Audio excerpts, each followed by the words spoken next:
New Tecumseh Public Library presents authors who are on or suspected of being on the autism spectrum and or books about autism. Arguably the greatest science fiction writer who ever lived, Isaac Asimov also possessed one of the most brilliant and original minds of our time. His accessible style and far-reaching interests in subjects ranging from science to humor to history earned him the nickname the Great Explainer. Forward the Foundation is the second of two prequel novels in Isaac Asimov's classic science fiction masterpiece, the Foundation series. As Hari Seldon struggles to perfect his revolutionary theory of psychohistory and ensure a place for humanity among the stars, the great galactic empire totters on the brink of apocalyptic collapse. Helen Hoang is an American romance novelist, best known for her USA Today best-selling novels, The Kiss Quotient and The Bride Test.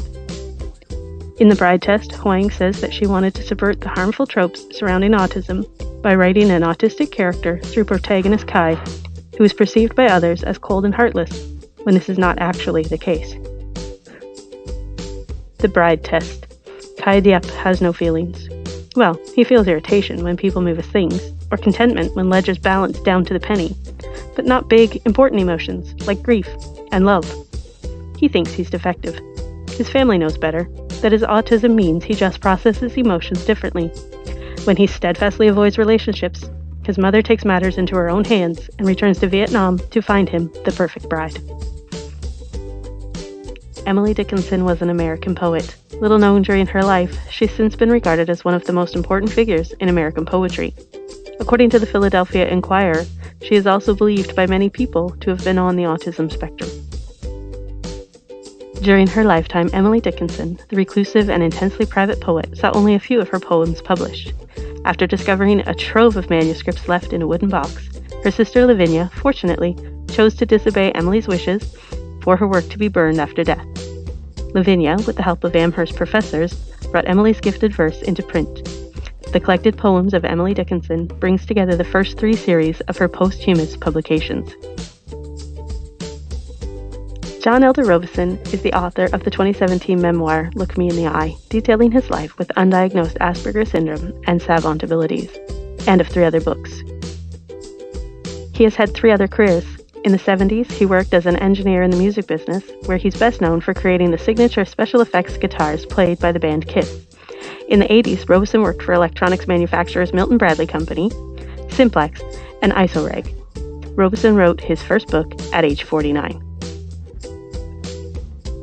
In Be Different, Adventures of a Free-Range Aspergian, Robison shares a new batch of endearing stories about his childhood, adolescence, and young adult years, giving the reader a rare window into the Aspergian mind.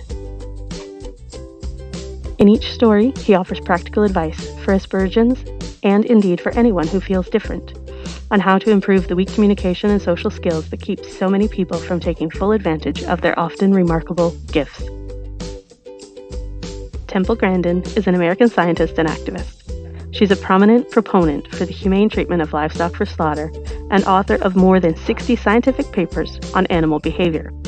She is a consultant to the livestock industry on animal behavior and an autism spokesperson.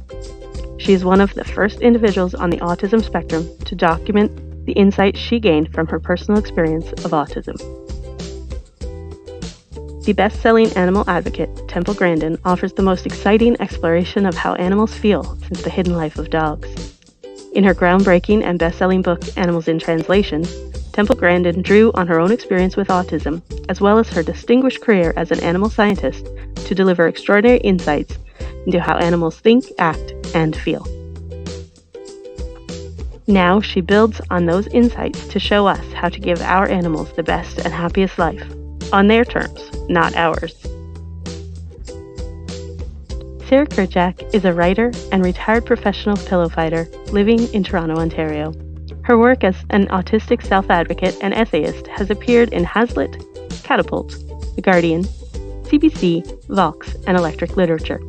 She's a graduate of the Humber School for Writers, and this is her first book. Sarah Kerchak is autistic. She hasn't let that get in the way of pursuing her dream to become a writer or to find love. But she has let it get in the way of being in the same room with someone chewing food loudly, and of cleaning her bathroom sink. In I Overcame My Autism and All I Got Was This Lousy Anxiety Disorder, Kerchak examines the Byzantine steps she took to become an autistic success story, how the process almost ruined her life, and how she is now trying to recover. Daniel Tammet is an English essayist, novelist, poet, translator, and autistic savant. Is vocabulary destiny? Why do clocks talk to the Nuhui people of Mexico? Will AI researchers ever produce true human-machine dialogue? In this mesmerizing collection of essays, Daniel Tammet answers these and many other questions about the intricacy and profound power of language. All of these books are available through our catalog, found on www.ntpl.ca.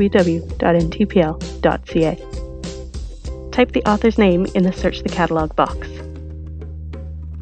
Then click Search. Scroll down until you find the title you're interested in, and click on the title. Lots of information can be found here, a description, the location it's in. Click Place Hold, and then fill in your login information. To search for a different author, just type over, and click Search, and again on the title, and it's exactly the same as the previous. And there you go. If you have any questions about searching the catalog, please contact Julie at jfox@ntpl.ca.